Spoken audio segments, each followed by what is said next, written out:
Le confinement nous force tous à être original dans notre façon de nous divertir, de communiquer avec les autres. Il y a Nancy Brault qui est revenue du Koweït, où elle enseignait en plein milieu de la crise de la pandémie. Arrivée à Tracadie, elle a dû se mettre en quarantaine et depuis, elle n'a pas vu ses proches en personne. C'est plutôt par les médias sociaux qu'elle communique avec eux, dont avec son grand-père, Édouard Brault, qui a 83 ans. C'est un homme très techno, on nous dit très impliqué aussi dans sa communauté. Une réalité partagée par bien des familles aujourd'hui. Nancy et Édouard Brault, merci beaucoup d'avoir accepté de nous parler aujourd'hui. On va commencer avec vous, Nancy. Vous êtes arrivée au pays en plein milieu de cette crise. Comment vous vous êtes sentie, justement, d'arriver au pays, d'être en quarantaine directement et de ne pas pouvoir être en contact avec les êtres chers comme votre grand-père, par exemple? Ça a été difficile parce que moi, habituellement, j'arrive au pays et puis je suis d'un bord à l'autre, je vais visiter ma famille, je passe du temps avec mon père, avec mon grand-père, avec mes tantes. Et puis là, j'ai dû être en quarantaine pendant les 14 premiers jours. Et puis même, j'ai étendu la distanciation sociale à encore plus longtemps parce que je ne veux pas prendre de risques. Je voudrais vraiment pas être la personne qui apporte le virus à Tracadie. Là, maintenant, je suis arrivée depuis le 12 mars, j'ai aucun symptôme. Je pense que je peux dire que je suis OK. Donc, ça a été difficile, mais en même temps, on continue puis on garde contact via les médias sociaux, via des appels vidéo comme ceci. Monsieur Brault, on me dit que ça fait longtemps là, que vous communiquez par Facebook. Expliquez-moi justement comment vous entrez en contact avec les gens de votre famille dans ce contexte-là. Ben là, je prends mon cellulaire ou l'iPad, là, puis il y a toutes sortes de photos, là. Mais tu vois, moi j'appelle ça le zigzag, comment ça s'appelle ça? Messenger. Oui, c'est ça. Puis quand je pèse là-dessus, ben, les photos sortent sur le côté. Si c'est Nancy, ben, je pèse sur une photo de Nancy, puis ça va direct jusqu'à travail. Puis là, dans le contexte justement que vous ne pouvez pas rencontrer les gens de votre famille, qu'est-ce que ça vous fait personnellement de pouvoir rester en contact avec les gens, de les voir, mais à travers Facebook?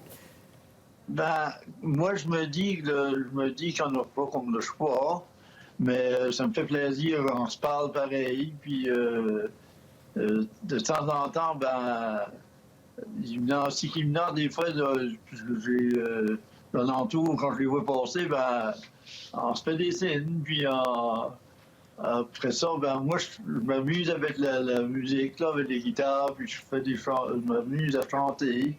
Ben oui, on a entendu ça. Je vous envoie ça par téléphone. Nancy, d'ailleurs, vous êtes musicienne, vous aussi. Est-ce que maintenant, vous faites de la musique ensemble via les médias sociaux? Non, moi, je fais... J'ai enregistré un petit bout de chanson pour lui hier. J'ai enregistré Hello Mary Lou, mais je ne sais pas s'il l'a vu déjà. Mais je reçois des appels de mon grand-père qui veut me jouer sa nouvelle reel au violon. Je reçois des appels de PPR qui veut me chanter sa nouvelle chanson qu'il est en train d'apprendre. Puis ensuite, il met la vidéo sur Facebook. Puis là, les gens peuvent le voir. Il est vraiment assez technologique pour un monsieur de 83 ans. C'est assez impressionnant de comment tout d'un coup les médias sociaux sont devenus, font maintenant partie de sa vie. Monsieur Brault, est-ce que ça vous inquiète, le virus, la COVID-19 et le fait que ce sont les gens de votre âge particulièrement qui sont touchés, qui peuvent avoir des complications? Ben, ça inquiète une manière pour le vieux monde pareil, là, je veux dire, puis même n'importe qui. Mais moi, je pense que si tous feraient comme qui 10 ans, là, rester à la maison, puis laver les mains, puis essayer à pas trop se voir trop souvent, ça irait plus vite, puis peut-être ça serait moins dangereux. Mais j'ai pas peur de ça d'une manière. Moi, là, je prends ça comme ça de bien. Donc, cette habitude-là que vous avez de vous parler via Messenger va sûrement durer pour quelques semaines encore. Nancy, en terminant, quelque chose à dire directement à votre grand-papa? Ah, ben, mon Dieu, j'ai tellement de choses que je pourrais lui dire. On a vraiment une relation privilégiée, puis je suis super contente qu'on arrive à connecter via des appels vidéo comme ceci, parce que lorsque je suis au Koweït puis je reçois un appel de votre part, Pépère, je suis tout le temps vraiment touchée de voir qu'à votre âge, vous maniez les technologies de cette façon-là, que vous êtes capable de m'appeler par vidéo de vous-même, sans l'aide de vos enfants. C'est vraiment, vraiment précieux, puis je trouve que c'est important qu'on continue à communiquer comme ça, juste pour vous garder en sécurité, puis pour garder tout le monde en sécurité.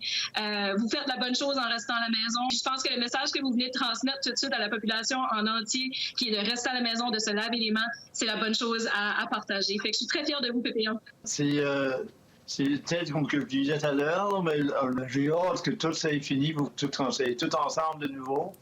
On se réunit ensemble ici, puis on a des petits parties de maison, là, c'est le fun, puis ça joue toute la musique avec moi. Ben oui, on a l'impression que ça fait des beaux parties chez les Bros avec toute cette musique-là. Vous deux, merci beaucoup d'avoir été avec nous ce soir. Ça fait plaisir.